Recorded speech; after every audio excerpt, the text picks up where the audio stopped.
Hi everyone, welcome back to my channel Investor Happy. Halo semua, video kali ini kita akan bahas ya salah satu tools baru dari Stockbit ya. Namanya Holding Composition ya. Composition. Nah, ini tool ini bagus ya untuk kita melihat emiten mana ya untuk data realnya, atau kan di emiten itu ada pengendali, terus pegang sahamnya ya di atas 5%, dan berikutnya ada masyarakat atau publik ya. Jadi nanti kita bisa melihat ya sebenarnya realnya tuh berapa sih di individu itu. Nah, toolnya ada nih. Nah, teman-teman misalnya nanti masuk ke Stockbit ya, akan seperti ini ya, nanti akan seperti ini. Setelah itu tinggal klik dulu ya, klik bebas ya, contohnya kayak terus ini. Nah, setelah klik emiten, teman masuk di sini ya ke bawah. Di sini ada titik 3 karena ada titik 3 ke atas dan titik 3 di bawah ya. Ini pilih di bawah. Setelah itu pilih profile. Nah, di sini akan muncul ya Holding Composition ya. Composition. Nah, tool ini gimana gunanya? Nah, seperti ini contohnya. Di sini kan ada saham TRIS ya, pengendalinya sini PT Intinusa Damai ya. Terus berikutnya ada Trisula Insan Tiara, ini 13%, publik 10%, nah 10% ya. Berikutnya Karya Dwi Manunggal sekitar 9%, berikutnya saham Treasury ya, ini saham yang disimpan Treasury ya, sekitar 0,14%. Nah, tool ini untuk melihat sebenarnya tuh publik ini real enggak sih, sebenarnya tuh 10% bener-beneran individu enggak sih, karena kayak kita ya sebagai investor pribadi, individu ini kan disebutnya individu ya, bukan perusahaan ya. Nah, kita mau ngecek ya realnya itu seperti apa. Nah, ini penting ya untuk teman yang suka main ini ya, saham yang CA ya, ada CA nya atau corporation, ini penting untuk mengecek kayak gini ya. Jadi biasanya yang CA itu, yang akan CA itu biasanya ada saham yang disimpan di publik dulu, nanti akan dinego ke pegang saham baru yang memasuk ya, biasanya kayak gitu. Nah, ini penting untuk ngecek. Contohnya kayak gini, ini ada lokal ya.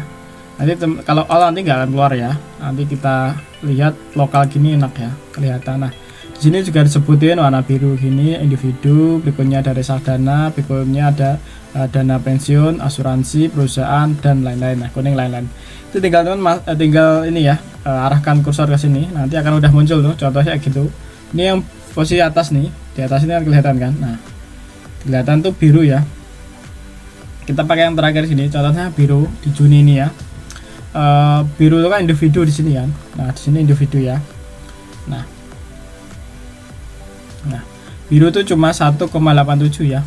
Padahal di sini ditulis 10% ya. Artinya yang individu real itu cuma segitu ya. Nah, cuma sekitar 1,87. Nah, berikutnya kemungkinan diisi oleh ini ya, reksadana, dana pensiun, asuransi. Nah, karena tidak lebih dari 5%, jadi tidak nongol di sini. Nah, akan dimasuknya di sini. Jadi kita lihat ternyata isinya ini paling banyak ternyata ini ya, perusahaan, terus reksadana ya, terus dana pensiun dan lain ya. Lain sedikit banget ya. Yang paling banyak perusahaan, terus sama dana pensiun ya. Nah, jadi kita lihat realnya segitu. Nah, kita tinggal lihat ini juga bisa ganti ya. Misalnya mau 2 tahun bisa kok, 2 tahun. Nah, seperti ini. Ini untuk data 2 tahun sama, nggak jauh beda juga. Data 3 tahun sama, nggak jauh beda ya. Nah, tinggal kita lihat forex ya. Nah, kita lihat forex itu asing ya, ini untuk data dari asing. Kalau lokal tuh kita ya domestik nih, forex ini untuk asing. Sama yang malah kecil lagi ya, yang paling banyak lainnya ya, bahkan untuk individu dan lainnya tuh nggak ada. Nah, kita coba cek ya. Saya misalnya mau ngecek apa yang lagi rame ya. Kalau TRGU kayaknya belum muncul guys, karena ini kemungkinan datanya dia ngambil dari IDX juga tuh kan TGU baru iPod, tapi kita lihat aja ya, barangkali udah muncul. Ya, belum muncul guys, karena baru listing. Nah kita lihat VBYB aja, VBYB ini juga lagi hot, semoga ya mau naik terus nih, sahamnya lagi naik. Nah kita lihat di sini masyarakat sekitar 48,24% ya kalau kita lihat masyarakat. Nah kita lihat ya untuk lokal ini realnya berapa. Kalau kita lihat real individunya cuma 16% ya. Berikutnya lagi ada 41% tuh sekitar ini ya perusahaan. Nah perusahaan mungkinan ini ya. Nah berikutnya yang paling banyak adalah reksadana guys ya. Kedua reksadana ya. Nah jadi kemungkinan reksadana masuk ke sini ya. Jadi 16 tambah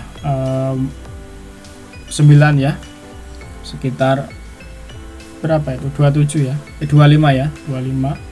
Bukunya ada lain-lainnya tuh sekitar 2%, 27 tambah satu lagi perusahaan asuransi ya 1,%. Nah untuk forexnya gimana? Untuk forex kalau kita lihat forex itu individu dikit ya, sekitar 1%. Yang paling banyak sama ya, ini ya punyanya perusahaan ya paling banyak. Nah, jadi kita lihat ya, jadi kita tahu nih, oh ternyata realnya segini loh. Jadi kita bisa lihat juga sih asingnya berapa di sini gitu. Nah ini untuk data 2 tahun bisa, jadi ini untuk data 2 tahunnya ya. Perusahaan asing yang banyak tuh apa guys ya? Coba lihat BBCA ya, asingnya berapa. Ini sebenarnya untuk teman-teman yang suka ini oke ya, untuk suka yang trading dengan berbasis CA ya, atau rumor yang mau diakuisisi bisa lihat sini ya. BBCA benar tuh. Ini dikit ya BBCA ternyata ya, bahkan individunya cuma 3% ya. Terus reksadanya dikit. Coba kita lihat forensnya ya. Yang paling banyak emang forens guys ya. Ini ya untuk ini yang paling banyak ya, dana pensiun itu banyak banget, hampir 15%. Ada reksadana juga banyak. Individunya cuma 0,2 ya. Ini untuk asing ya. Cuma kalau lihat ini malah banyakkan asing ya guys ya untuk BPJA dibanding lokalnya ya. Lokalnya kecil nih, cuma 3% ya. Bahkan untuk reksadana dana pensiun kecil ya. Kalau kita bandingkan ini ya dengan asing ya, memang banyak asingnya ini. Nah, oke guys, sekilas seperti itu ya untuk cara penggunaan holding composition ya. Ini tool baru dari Stockbit. Teman-teman yang mungkin yang mau nanti ngecek emitennya, yang mau ditarget, silahkan cek dulu sini ya. Jadi realnya tuh beneran segitu enggak sih itu loh. Ini untuk penting untuk kita juga ya, untuk data foreign-nya juga nanti penting ya, apakah banyak asingnya, apakah banyak lokalnya juga, karena mungkin kalau asing nanti akan pengaruh juga ya di kebijakan di negaranya. Kayak contohnya kayak gini ya, suku bunga dinaikin, akhirnya asing lagi banyak keluar ya, dipindah ke negaranya karena bunganya di sana tinggi. Nanti kalau suku bunga diturunin lagi, nanti uang keluar lagi, masuk ke kita lagi, udah kayak gitu aja sebenarnya. Oke, kalau ada pertanyaan silahkan tulis kolom komentar ya. Terima kasih untuk teman semua yang nonton video ini, semoga bermanfaat ya. Oke, kalau ada request silahkan aja tulis di kolom komentar. Oke, sampai ketemu di video berikutnya. Happy cuan and happy investor, bye bye.